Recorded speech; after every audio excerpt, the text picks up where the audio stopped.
Man, you already know, man. This is K.Walker, aka Mr. Fuck K.Walker, Mikey T, the movie star. Life is a movie, y'all know that.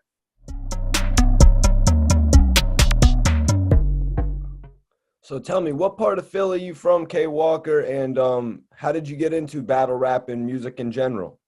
South Philly, man, is on my arm, man. Matter of fact, Too Raw for the Streets, a DVD that all the Philly rappers grew up on, influenced by.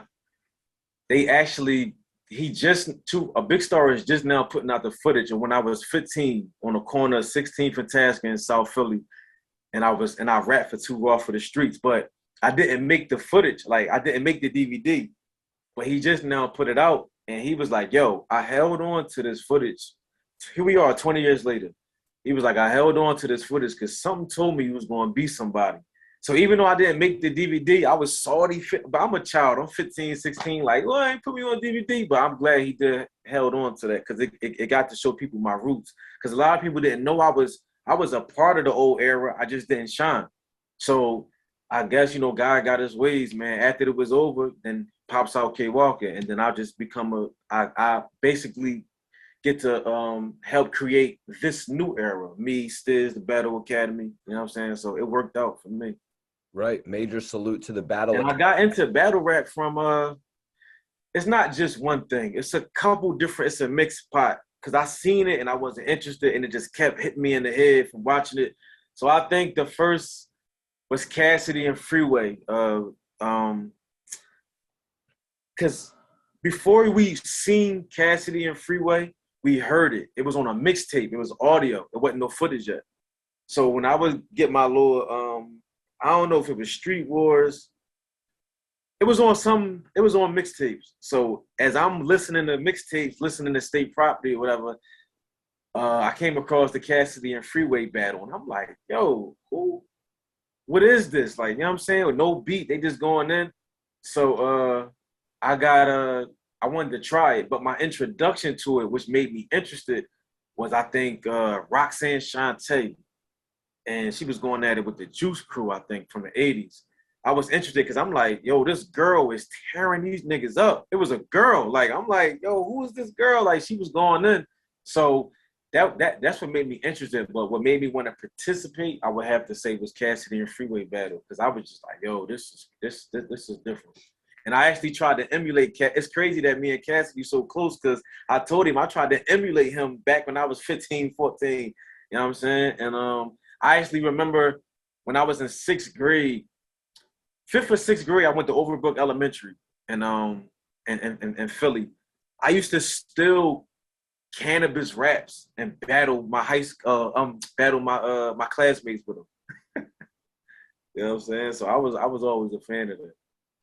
Watching your battles, you be dicing these guys up, and you make me laugh too, man. So that's a good element you got. Yeah. It's trying to be universal, man, because you gotta think it's 3 type of battle rap fans.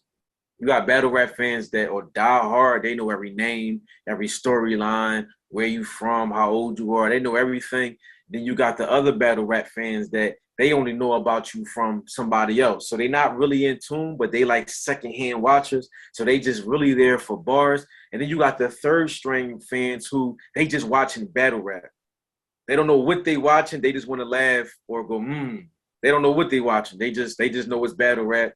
Oh, 2 people battling each other. So it's 3 type of battle rap fans. So sometimes it's good to be universal. Say lines that everybody can get. Like you can watch, like my mom can watch my battles and pick up on 2 or 3 lines. You know what I'm saying?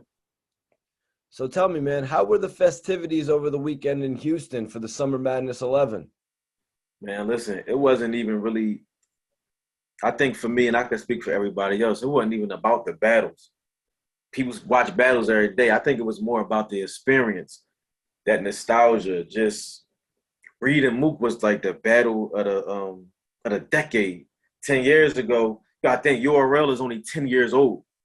Reed and Mook been going at it before URL existed. So this was literally the battle of the decade. You know what I'm saying? And so if I'll run down a card for you. The first battle with MVP and No Name Brandon, the new guys, I didn't see it, but everybody's, as I'm walking in the door, everybody's telling me that No Name Brandon won from the rip. Like everybody like, yo, this guy crazy. They telling me he won. Next battle with Arsonal and Luke Castro. I don't know who won that because this is my opinion. This is not nobody. This is me. I'm not sure who won that because I'm digging Arsonal lyrics, how he breaking down, but then Luke Castro, that performance, it's smacking me both ways. You know what I'm saying? Because I'm not a battle rap fan that judge who won off a crowd reaction. If that makes sense. Like sometimes people will watch a battle and then whoever had the crowd going crazy more, they be like, oh, he won. I don't really go off crowd reaction. I'm going off of what I think. Because, like, for example, you got somebody like Loaded Lux, one of the greatest battle rappers of all time. Sometimes he'll be getting so deep in what he's saying, he not even getting crowd reaction, but he'll be whipping somebody ass because sometimes people just want to listen to what he's saying. So I'm going off of Arsonal saying, I like what Arsonal was saying better, but I think Luke Castro might have had the better performance. So that's what it's. Sometimes, man, nobody win, man. It's just, you know what I'm saying? That's what makes a classic battle. The next battle was I don't know if this was next, but K-Shine versus Hollow. It wasn't K-Shine best performance. It wasn't Hollow best performance, but I'm gonna give it to K-Shine. I like K-Shine as an architect. I like how he broke it. Like he was breaking Hollow down a little bit more than me, but then Hollow, man, he got this way of neutralizing street shit. Like you can talk street shit to him and he'll neutralize it. He'll just make it all go out the window. But Shine, I like his energy. I like how like Shine won't stay in one pattern. He'll find different pockets. He'll be over here, then over here with the flow. He ain't gonna never get old to me. So that's another battle. That's like a toss up to me. K.Walker, how did you feel about the matchup though? I think it was a mismatch because you got one guy over here who's undefeated in punches, but then you got another guy over here who's damn near undefeated in angles, and it's clashing because they both great at what they do, but it's not meant for each other. Like, you know what I'm saying? It's not.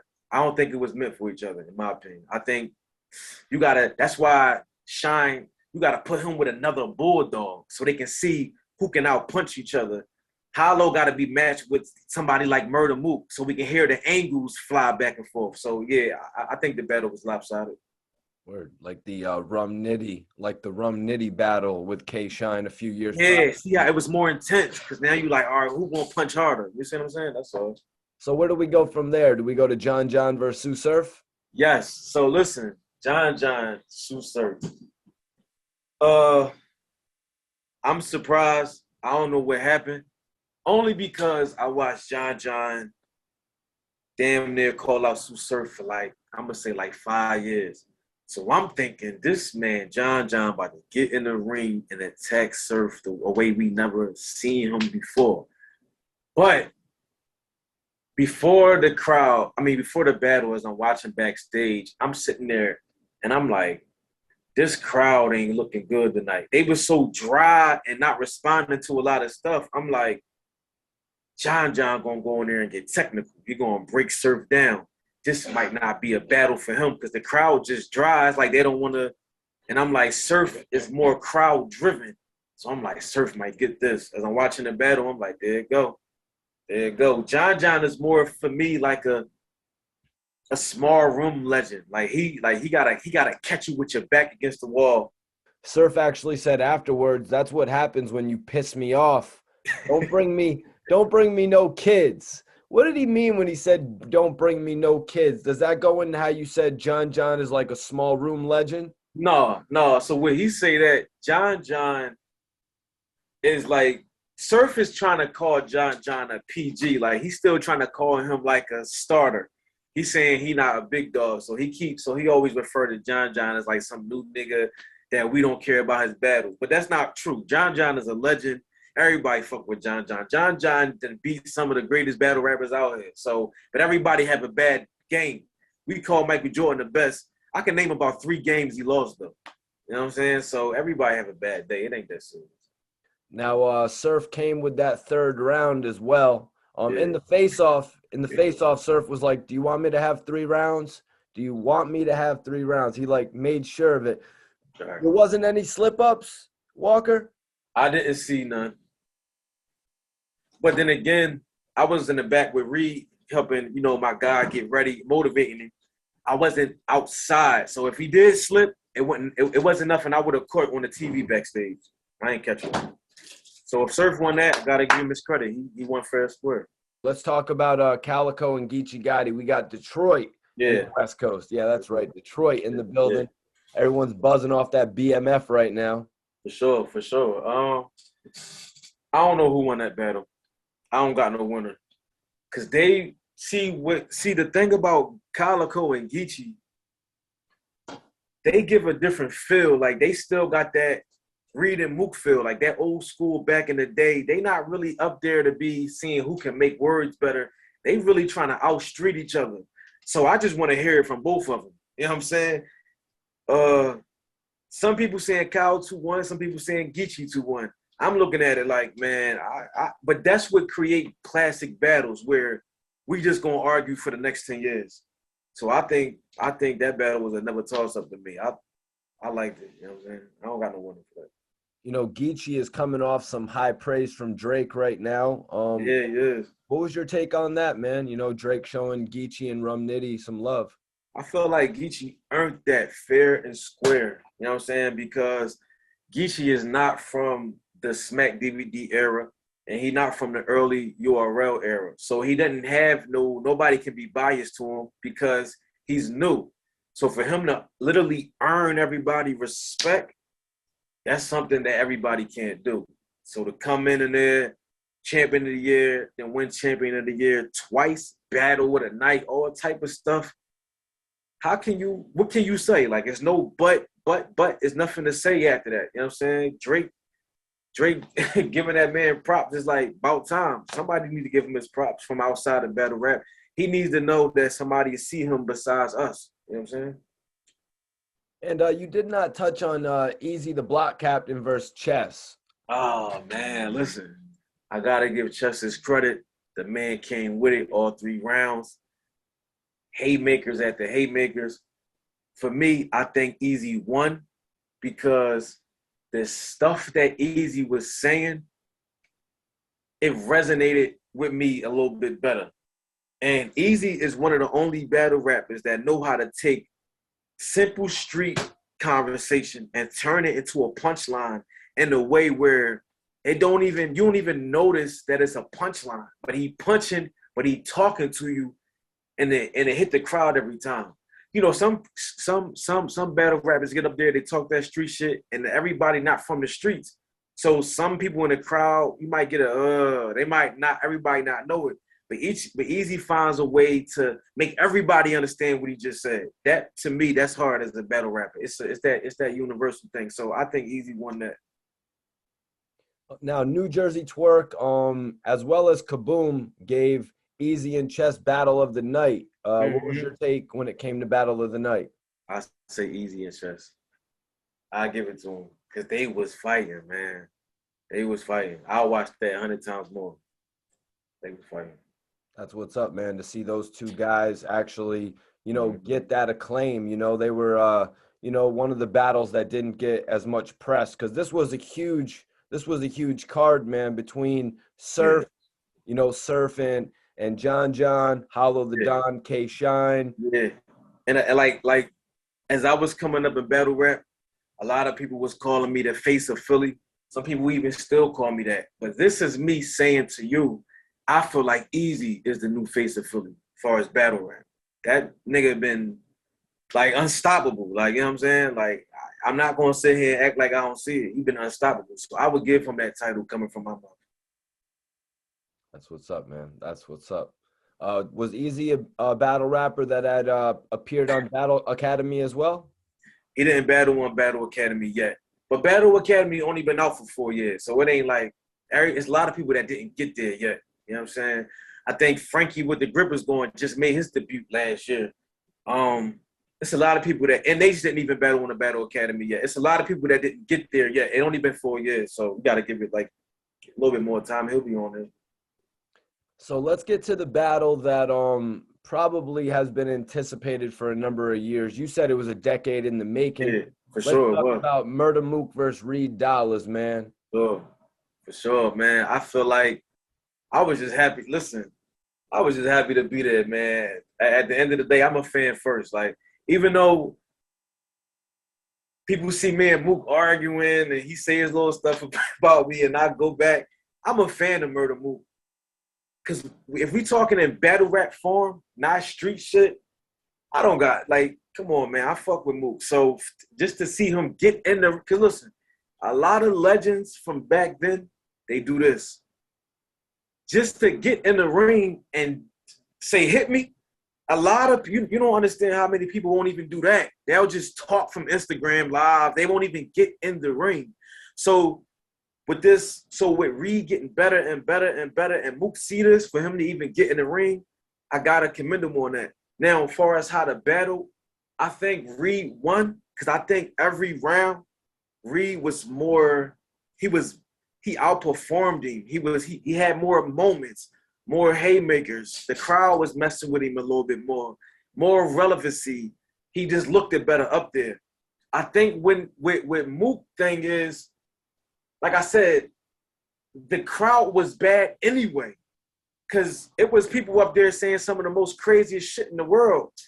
And I was like, yo, y'all ain't cheering for that. Like even K-Shine was saying shit that I ain't understand. Like, yo, y'all should have cheered for that. So I think that Mook, I don't think for some reason, what he was saying wasn't resonating with them fast. You know what I'm saying? Like because like sometimes you can watch a battle back and be like, oh, damn, that's what he meant. But on the spot, I don't think that a lot of stuff he was saying resonated with them quick. What Reed was doing, it was quick. It was like it wasn't nothing to think about. You know, Mook is like break like this line, you gotta catch this line, then this meant this. Reed was more direct and to the point. So I think that played a big part in a crowd. Now, had it been a small room, I don't know what would have happened. I don't know what would have happened. But for a crowd, Reed was to the point. See how he was saying something about Fred, and he was talking about he was talking to smack and bringing up. So it resonated because you guys remember in that crowd, with Mook and Reed drama stemmed from, that was more than 10 years ago. So a lot of the people in that crowd, they don't know what's going on. They don't know why this is the one. So it helped Reed to just get to the punch, man. Just get to it. You know what I'm saying? It was nothing to think about. Now, you even had some people like saying that they didn't like Reed performance and all that. But this is my thing, right? I watched so many people say that Reed was going to lose. It don't matter how he won. He won. So now that he won, now it's a yeah, but. So now they adding a yeah, but. The man won. I don't watch LeBron James, the greatest basketball player in the world, lose basketball games by 1 point or win them by 2 points. Don't matter how somebody won, he won. So my whole thing is the Philly versus New York chapter is closed. As far as back in the day, pretty sure somebody else gonna open it back up. You might got K-Shine versus another Philly guy or T-Rex versus another Philly guy. I was just happy to be a part of it. But I will say this. As I'm sitting there, I'm in my phone, and Murda Mook he tell Reed, the only K you walk around with is K.Walker. Only thing that kind of fucked me up with that, I kind of felt like he should have been more creative with flipping my name. Because a lot of people that diss me in battles, they say that. They say something about a K in the walk, and I be like, I'm trying to like, yo, I wish it was more, because coming from Mook, that was a shout out.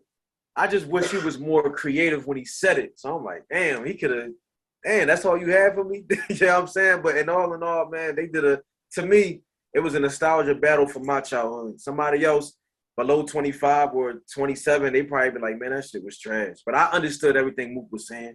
I understand the point he was making. I understand what Reed was saying. The man won, and we celebrated that night. You know what I'm saying? Motherfuckers watched it. You know what I'm saying? So it is what it is. That's what's up, man. So you're saying that Reed Dollaz really excelled when it came to his crowd interaction when he was on the big stage. Yeah, because if you look at him versus John, he was trying to get it together. And you got to also remember, Rum Nitty, one of the most dangerous battle rappers in URL history. A lot of people ain't calling out Rum Nitty. Reed Dollaz beat him. Sue Surf. For Surf to be dangerous, Reed went in there and hung with him. You see what I'm saying? Reed beat T-Rex on a big stage. So the man been climbing and climbing and climbing doing this thing, but I think because it's Reed Dollaz and a lot of people just want to say it's a new day, when you get them battle rappers who ain't supposed to get this far, they gotta add buts to them. Like, yeah, he won, but yeah, he was cool, but yeah, he didn't lose, but he didn't die, but you gotta keep saying that. You know what I'm saying? So at the end of because if he was nothing, you wouldn't even watch it. Nobody would even tune in if everybody was just thought he was terrible. You know what I'm saying? So for Reed to come back and hang with them people, gotta give him his credit, man. You know what I'm saying? Gotta give him his credit.